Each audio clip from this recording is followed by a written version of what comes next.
Assalamualaikum. Hari ni Cabi nak tunjukkan resepi ataupun cara nak membuat dadih sedut yang viral dengan mudah je. Okey, sekarang kita tengok bahan-bahannya dulu. Okey, Cabi guna agar-agar serbuk, coffee mix, susu cair, ais yang vanila, perasa strawberry,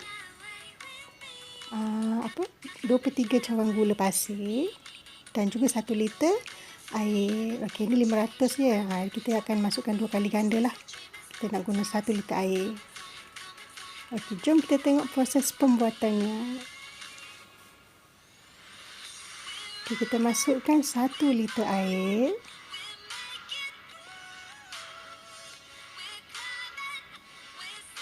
Masukkan serbuk agar-agar dalam setengah sudu besar serbuk agar-agar, dan masukkan gula pasir. Masukkan 1 cawan coffee mix. Coffee mix ni dia untuk berlemak ya, nak bagi lemakkan lagi dadih kita. Masukkan 1 cawan susu cair. Dan masukkan sedikit esen vanila. Okey, kita kacau dulu, kita gaul sampai dia sebati. Okey, sekarang kita pindahkan ke dapur dan kita akan masak adunan ni sehingga dia sebati dalam api yang kecil saja ya. Okey, apabila dia dah mendidih macam ni, kita boleh padamkan api dan kita sejukkan seketika. Sekarang kita bahagi adunan kepada 3 bahagian. Okey, Cabi kira dalam ni Cabi bahagi kepada 400 ml setiap satu adunan. Okey, untuk adunan yang kita nak buat bahagian bawah, Cabi masukkan perisa strawberry.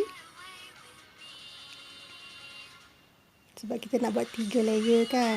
Jadi Cabi masuk bahagian bawah tu perisa strawberry. Okey, sekarang kita akan masukkan pewarna masakan. Pilihlah nak warna apa.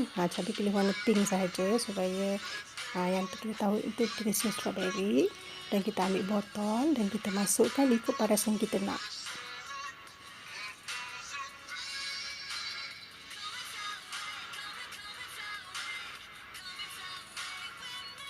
Okey, untuk adunan ni Cabi dapat dalam 2 botol 2 botol adunan ni dan juga 3 cup kecil tu. Untuk adunan ni lah yang Cabi tunjuk dalam video ni. Okey, sekarang kita sejukkan dia, bagi dia keras dulu. Okey, apabila yang adunan tadi dah keras, kita siapkan untuk adunan kedua. Cabi masukkan pewarna masakan warna biru. Okey, dan kita masukkan.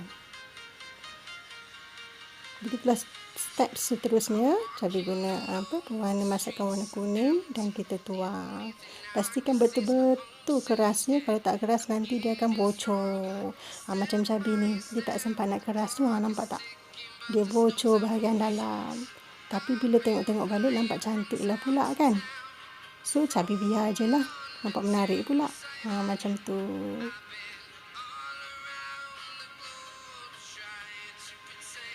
Okey, untuk adunan layer yang kedua dan ketiga ni Cabi tak masukkan perisa apa-apa tau. Cabi kekalkan perisa susu asal.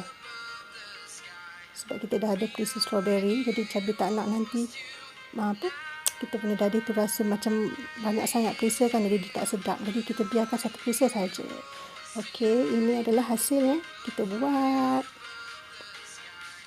Alhamdulillah, dah pun siap. Nampak tak? Kita dah sejukkan dalam peti sejuk. Jadi inilah hasilnya dan siap untuk dihidangkan. Selamat mencuba.